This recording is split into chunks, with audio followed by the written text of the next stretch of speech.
February continues a slow start to 2026 here in Fernie. I'm going to show you exactly what's happening and why I think spring changes everything. So if you've been waiting for a buying opportunity in Fernie, this video is for you. And if you're thinking about selling, you need to watch this before the spring market opens up. Welcome to the Property Mindset Podcast, the home of the Fernie Real Estate Market Report. Okay. We are back. It's the beginning of the month. It's the Fernie Market Summary looking back at February 2026. Unfortunately, not very much has changed this month. So a short break from our show sponsor, eXp Luxury at First Tracks Real Estate Group.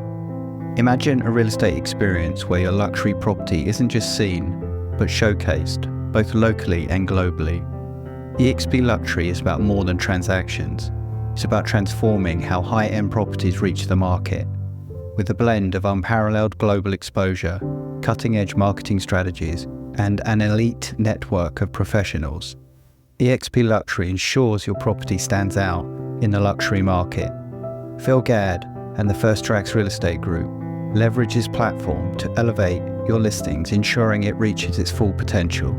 Welcome to the new standard in luxury real estate. We are off to a very sluggish start this year. New listings down 14% on this time last year. We've only 14 new listings in February. 10%, we're down 10%. 9 sold listings in February 2026. The median price is down 49%. That's a whopping 49% down on last year, 2025. So the current median sale price in Fernie is $570,000. Average sale price, again, we're seeing a lot of red.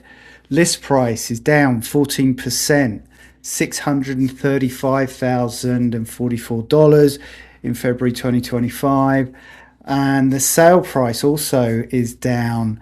It's down to $609,270. That's down 14% also. Sell to list ratio looks like the only piece of green we're seeing this month. Sell to list ratio is 97%.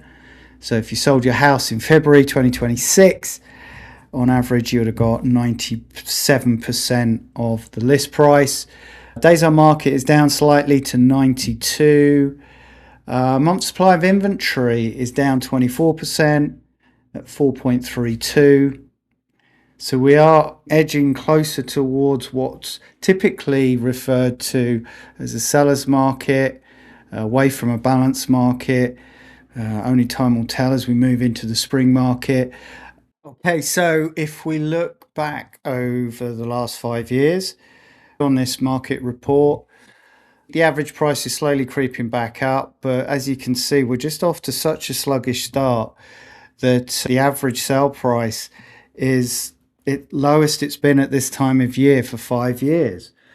So if we look back to last year at this time, the average sale price was around $809,000. This year we're only at $566,000. So it's an interesting start to the year. If we look back, we extend that out over the last decade. It looks slightly better. Year-on-year percentage increase is basically 3%. We're most likely to see, as the year progresses, obviously the average house, not obviously, we don't know. With everything going on in this world, it would be interesting to see. But we have to go all the way back at the moment to 2021 for the current average house price to be a very similar place. So only time will tell as the year progresses. If we look at the median price, that's slightly better, up this month to $570,000. And as you see over the last 10 years, we're up to around 5 years ago mark with the median price. But we'll just have to see how the year progresses. So what does all of this actually mean? February was soft. The numbers don't lie. I'm not going to spin them. But I don't think February 2026 tells the whole story of where the market is heading. And that's worth talking about for a minute. Here's the context I want to go through. The median price is down significantly year over year. That might sound alarming, and I get it. But what the number really is telling us is that the mix of what's sold in February was different. We're seeing fewer higher end transactions closing right now, which pulls the medium down hard. It doesn't mean your property lost half its value overnight. It means that February's sample was small, 9 sales, and the consumption of these sales skewed lower.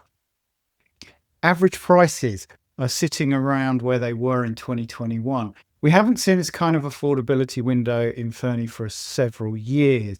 Now, that also is getting a little bit skewed because the lower price entry level is increasing. Supply of inventory dropped to 4.32.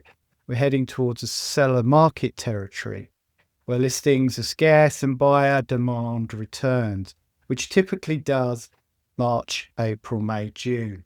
Properties that are well positioned don't sit. We saw 97% sell to list ratio in February. Even this quiet market, that tells me that sellers have priced right, get close to full value. The Bank of Canada rate is sitting at 2.25%. That's at the floor of neutral. Borrowing is meaningful, more affordable than it was 18 months ago, and buyer intent across BC is returning. BC REA is projecting over 10% growth in MLS sales provincially this year. Fernie tends to follow and then some. So the other piece I want to flag for anyone watching this video and waiting on the sidelines, the off-market activity in Fernie is real. More deals are happening quietly within networks before listings even hit the MLS. If you're serious about buying or selling in 2026, being connected with someone with their ear to the ground isn't just helpful, it's a genuine advantage. We've taken on 10 new listings this month and more are coming up in Fernie over the next few weeks. And if you're a seller thinking about timing, the spring window is the window. Don't wait until everyone else lists. If you want to know specifically what your property is worth right now, a real current Fernie specific CMA, then please reach out. Link is below, takes 5 minutes and get the conversation started. And if you're a buyer, same thing. Let's talk about what's actually available, what's coming, and where the value is sitting in the market right now. So as always, I'm Phil Gadd. Stay focused, stay informed, and keep building your property mindset. See you next month.